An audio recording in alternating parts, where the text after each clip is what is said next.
ஒரு மருத்துவ குணமுள்ள நாம் எளிதில் கிடைக்கக்கூடிய ஒரு உணவு மீன்கள் தான். மீன்களில் இன்றைக்கு தான் நிறைய ஆய்வுகளில் ஒவ்வொரு மீனை பற்றி கருத்துக்கள் நிறையா வந்துட்டுருக்கு.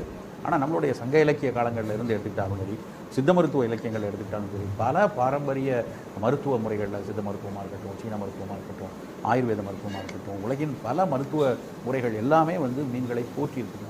எந்த மீன் எடுக்கணும், அதுலேயும் நிறைய கருத்து வேறுபாடுகள் இன்றைய நவீன அறிவியலோடு கொஞ்சம் முரண்படக்கூடிய விஷயங்கள்லாம் இருந்தால் கூட ஒட்டுமொத்தமாக மீன்கள் ஒரு சிறப்பான உணவுகள்ங்கிறதுல எந்த ஒரு மாற்று கருத்தும் பாரம்பரிய மருத்துவத்தில் இல்லை. அந்த அடிப்படையில் இன்றைக்கி நம்ம நிறைய நவீன உணவு அறிவியலில் படிக்கிறோம். மீன்கள், அதுவும் குறிப்பாக அந்த சல்மான் ஃபிஷ், டூனா ஃபிஷ் பற்றிலாம் உலக அரங்கில் ஏகப்பட்ட ஆராய்ச்சிகள் பண்ணியிருக்காங்க. இப்போ நம்ம எல்லாருக்குமே குழந்தைகளை ரொம்ப புத்திசாலி குழந்தைகளாக இருக்கணும், நோய் எதிர்ப்பாற்றல் இல்லை நிறைய இருந்து காய்ச்சல் சளிலாம் அடிக்கடி வராத குழந்தைகளாக இருக்கணுங்கிறது தான் நிறைய பேரோட ஆசை. அந்த அடிப்படையில் எல்லாருமே என்ன நினைப்பாங்க, ஒரு மருத்துவரை பார்த்தாலும் சரி, இல்லை வீட்டில் பெரியவங்க சொல்லும்போதும் சரி, குழந்தைக்கு நல்ல புத்திசாலியாக புத்தி கூர்மையாக வர மாதிரி உணவை கொடுப்பாங்க.